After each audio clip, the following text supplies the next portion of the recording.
Yo, how's it going? Well, it amazes me that people get mad if you point out a flaw, but if you ask anybody, are you perfect? They'll say, well, no. Why are you bad? Why do you get mad? And if somebody points out something and that's taken and you make yourself, your product, your operating system better, well, that's a constructive criticism. You know, that's the heart of innovation. So how many times does somebody point out our flaws and then we turn around and get mad and, you know, expend all this energy being mad? It don't make no sense. If somebody tells me the straight of it and I don't like it, but what they're saying is correct, I appreciate that. I think that's cool. Now, I probably am not liking the suffering of having my flaws pointed out. However,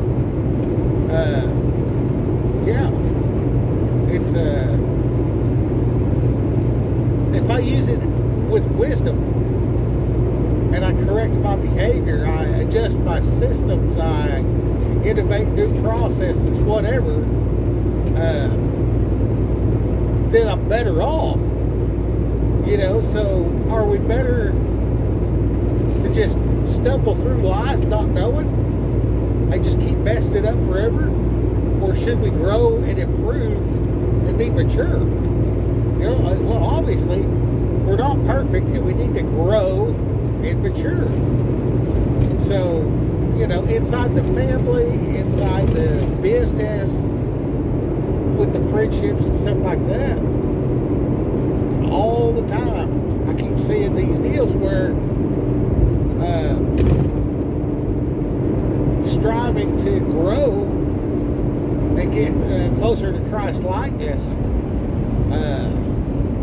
you encounter these things. And I think that's part of what Jesus was talking about when he said, if you do what I do, you'll be persecuted.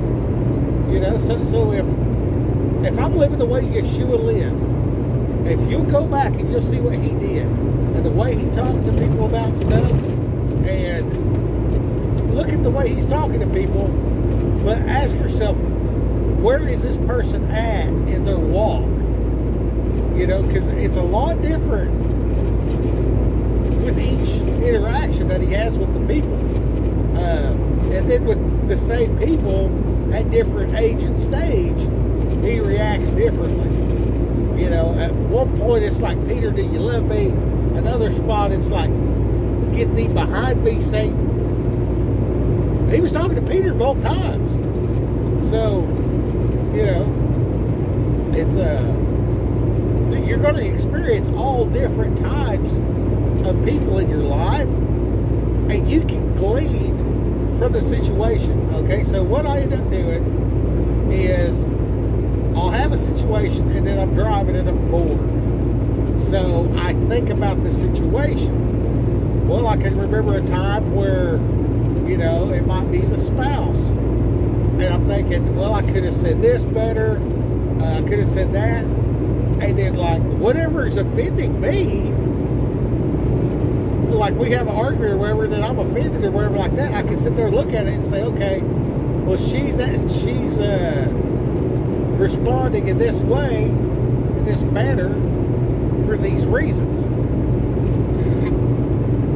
Going by my observation, going by what she's actually said, and then, you know, deciphering the woman code, which is a daunting task. And then there's like dealing with the like the dispatch. You know, I point out, I'm like, look, man, I need the correct address.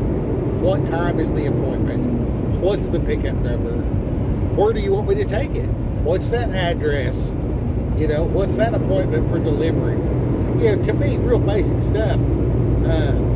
But you'll just keep saying it over and over and over. And then there'll be these hang-ups And at one point the guy says to me, he says, well, I just ain't worth the shit or whatever. I'm just no good or something like that. And I was like, no, man, like, this is the situation and I'm pointing out how to improve it. I was like, don't take none of this personal. This is a job. And me and that dude get along great now because he was seeing my critique of the situation as me personally calling him flawed in his endeavor. Well, it don't matter, you know, are we getting the job done or not? Yes or no? Okay, now all the variables inside of that can be broke down to yes or no. And being a man and logically processing that is way simpler once they realize what they're dealing with and me. And you know, I might be saying these things which happen to be negative, you know, improve this, change that, whatever. But the end result is they're better off. And that's something that comes along with time and having, you know, run a company and stuff like that, you know, and then being in a situation where, you know, operating remotely, you know, this has been such a blessing to be a truck driver, coming from entrepreneurship to being an employee and then seeing how to affect change within an organization from the employee level. Because when it's my show and I just tell everybody what to do and they don't have a choice, you know, that's the thing, you know. Going to jail, witnessing to people inside a concrete box, that their only option to shut you up is to beat you up. Well, you got a captive audience, you know, I mean, and they're more receptive, you know what I mean? If it's my business, then the employees are more receptive to what I got to say because I'm paying them. You know what I mean? But now as employee and now as a free man, now the people can walk away at the gas station while I'm trying to witness to them or give them a Bible or whatever like that. So it's a different dynamic. And being an employee versus being the boss, that's a lot different dynamic. So if you can affect